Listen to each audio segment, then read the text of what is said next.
Hello everyone. तो आज हम डिस्कस करेंगे फैक्टर्स दैट डिटरमाइन सप्लाई।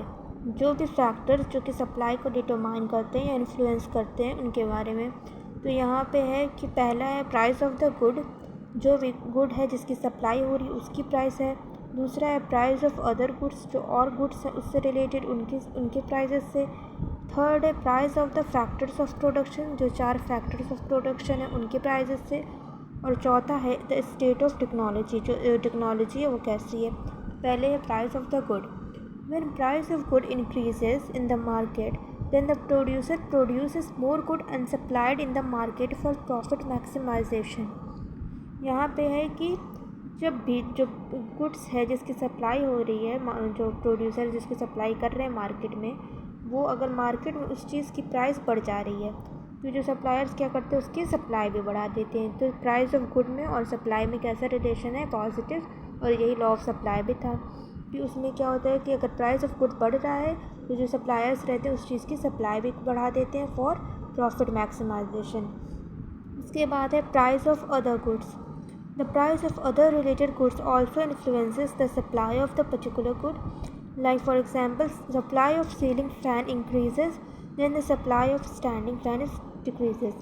मतलब कि जो अदर गुड्स हैं, उस गुड जिस चीज़ की सप्लाई हो रही है उससे रिलेटेड जो अदर गुड्स हैं उनके प्राइस और उससे सप्लाई भी उनकी मतलब इफ़ेक्ट करती है। उस गुड्स की प्राइस और सप्लाई भी उस चीज़ से, पर्टिकुलर चीज़ से इफ़ेक्ट करती है। लाइक यहाँ पे अगर है कि अगर सीलिंग फ़ैन, जो ये सीलिंग पे फ़ैन लगता है, उसकी सप्लाई जो है मार्केट में बढ़ा दी गई। और वो कैसे बढ़ेगी, अगर उसकी प्राइस बढ़ गई मार्केट में तो जो है कि सप्लायर जिसको प्रोड्यूस भी ज़्यादा करेंगे और उसकी सप्लाई बढ़ा देंगे। तो वो सीलिंग फ़ैन की जो है सप्लाई बढ़ने से क्या होता है कि जो और उससे रिलेटेड में, जैसे कि स्टैंडिंग फ़ैन, जो स्टैंड वाला फ़ैन रहता है, उसकी सप्लाई क्या हो जाती है, कम हो जाती है। क्योंकि लोग ज़्यादा क्या प्रेफर करते हैं, सीलिंग फ़ैन को। तो वो सप्लायर्स क्यों फालतू में स्टैंडिंग फ़ैन बनाएंगे जब सीलिंग फ़ैन ज़्यादा जो है लोग रह रहे हैं, उसमें उनका लॉस हो सकता है। इसलिए सप्लाई ऑफ जो है ये स्टैंडिंग फ़ैन जो है कम हो जाएगी और सीलिंग फ़ैन की बढ़ जाएगी। किस लिए? सिर्फ प्रॉफिट के लिए। तो थर्ड है prices of the factors of production. अब यहाँ पे जो है कि 4 फैक्टर ऑफ प्रोडक्शन होते हैं। मतलब फैक्टर ऑफ प्रोडक्शन क्या होता है, जो भी चीज़ें यूज़ हो रही हैं प्रोडक्शन के लिए, कोई भी चीज़ को बनाने में जो सारी चीज़ें यूज़ हो रही हैं, बेसिक चीज़ें हैं, उन्हीं को कहते हैं फैक्टर ऑफ प्रोडक्शन। और ये बेसिकली मेन मतलब बेसिक चीज़ है इकोनॉमिक्स का। इसमें 4 फैक्टर्स होते हैं। लैंड होता है, लेबर होता है, कैपिटल होता है, एंटरप्रेन्योर होता है। लैंड क्या होता है, जहाँ पे लैंड सबको पता ही होगा, लैंड जहाँ पे प्रोडक्शन होता है, जो लैंड रहता है ज़मीन। फिर उसके बाद लेबर, जो इसमें यूज़ हो रहे हैं, लेबर कौन कौन लोग होते हैं जो भी इसमें काम कर रहे हैं। फिर कैपिटल में आ जाता है, पैसा भी आ सकता है, एक तरह का कैपिटल है, मनी, जो भी इन्वेस्टमेंट हो रहा है। उसके बाद से और भी मशीन्स जितनी हैं वो सब भी आ सकती हैं कैपिटल में। फिर उसके बाद एंटरप्रेन्योर का होता है, जो मेन रहता है, जो सारी चीज़ें ये लैंड, लेबर, कैपिटल में जो सबको कंट्रोल करता है उसको कहते हैं एंटरप्रेन्योर। और लैंड जो है कि उसको रिवॉर्ड में क्या मिलता है, लैंड अपना जब करता है प्रोडक्शन तो उसको वापस से क्या मिलता है, रेंट मिलता है उसके बदले। लेबर को वेजेस मिलते हैं, वेजेस दिया जाता है। कैपिटल को इंटरेस्ट मिलता है और एंटरप्रेन्योर को क्या होता है, प्रॉफिट होता है।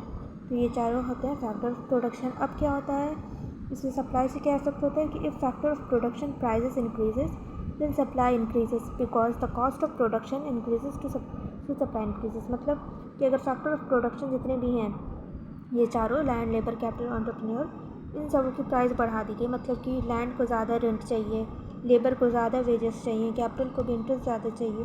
तो क्या होगा कि इन तीनों की अगर प्राइसेस बढ़ जाती हैं तो सप्लाई भी जो है एंटरप्रेन्योर वो ज़्यादा करेगा। क्योंकि तभी जब ज़्यादा सप्लाई करेगा तभी ना उसको ज़्यादा प्रॉफिट होगा, तो उन तीनों को ज़्यादा दे पाएगा पैसा।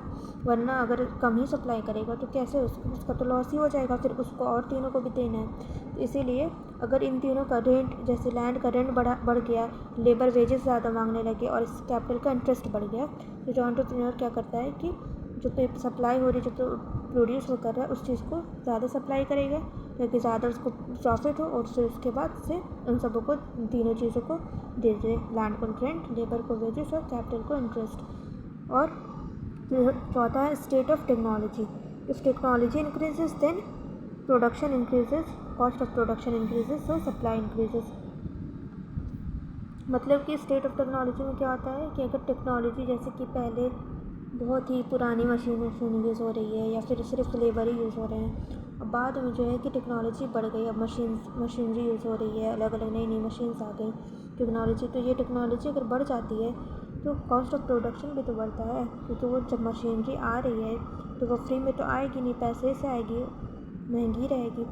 उसको जो प्रोडक्शन जिस चीज़ के लिए वो मतलब मान लीजिए कि जिस बॉटल बनाने के लिए अगर वो मशीन यूज़ हो रही है तो उसका कॉस्ट ऑफ प्रोडक्शन भी तो बढ़ जाएगा। ज़्यादा ज़्यादा लोग ज़्यादा महंगी मशीन से अगर उस चीज़ का प्रोडक्शन हो रहा है तो कॉस्ट ऑफ प्रोडक्शन भी बढ़ रहा है, इसलिए सप्लाई भी बढ़ जाएगी ताकि जो है कि उसका प्रॉफिट हो सप्लायर्स का, और फिर उसके बाद वो उसका जो है कि लॉस में होना चाहिए। इसीलिए ये चारों फैक्टर्स हैं जो कि डिटरमाइन करते हैं सप्लाई को।